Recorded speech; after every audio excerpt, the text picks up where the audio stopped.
समाचार अब तक, सत्य का साहस। स्वाभिमानी शेतकरी संघटनेचे नेते राजू शेट्टी हे भाजपमध्ये जाणार अशी जोरदार चर्चा रंगली आहे। मात्र या चर्चांवर खुद्द राजू शेट्टी यांनी पडदा टाकत स्पष्टीकरण दिलंय। मी भाजपमध्ये जाणार ही अफवा असून उलटसुलट बातम्या देऊन चर्चा करून मतदारांमध्ये संभ्रम निर्माण करण्याचा विरोधकांचा डाव असू शकतो।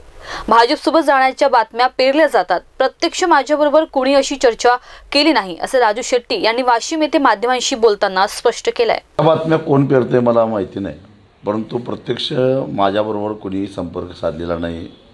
केंद्रीय पातळीवर कोणी असं काही म्हणजे ज्या बातम्या आलेल्या तसं काही फोन नाही किंवा असा निरोप काही आलेला नाही। परंतु प्रत्यक्ष अप्रत्यक्ष ज्या काही मध्यस्थी येतात, तुम्ही दिल्लीला आलं पाहिजे, काही लोकांना भेटलं पाहिजे अशा प्रकारचं मत व्यक्त करतात, मला बरोबर घेऊन जाण्याचा आग्रह करतात, पण त्याकडे मी फारसं काही लक्ष दिलेलं नाही आहे। कारण मुळामध्ये आम्हालाच त्याच्यामध्ये स्वारस्य नाही। एका बाजूला महाविकास आघाडीकडूनही अशीच विचारणा होत असते, त्यांच्याही काही उलटसुलट बातम्या येत असतात, ही जागा सोडली ती जागा सोडली। पण स्वाभिमानी शेतकरी संघटनेची भूमिका ही स्पष्ट आहे। 2 वर्षापूर्वीच आम्ही आमची भूमिका स्पष्ट केली आहे। जेव्हा आम्ही महाविकास आघाडी सरकारमधून बाहेर पडलो त्याचवेळी ठरवलं होतं की इथून पुढं शेतकरी चळवळ आणि त्याच्या पलीकडे आपण काही कुठल्या आघाड्याशी संबंध ठेवायचा नाही।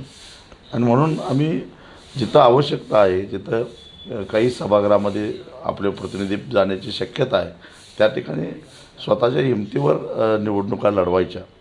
आम्हाला कुणी मदत करणार असेल तर गोष्ट वेगळी, परंतु आम्ही कुठल्या आघाडीत जाऊन आता आघाडीतून मत मागायचं नाही असं आम्ही ठरवलेलं आहे। कारण शेवटी ह्या आघाड्याचा जो जाहीरनामा असतो, ज्या जाहीरनाम्याशी जे विरोधात लढतात तेही प्रामाणिक राहत नाहीत आणि जे जाहीरनामा घेऊन सत्तेत येतात तेही प्रामाणिक राहत नाहीत आणि फसगत होते ती सर्वसामान्य जनतेची।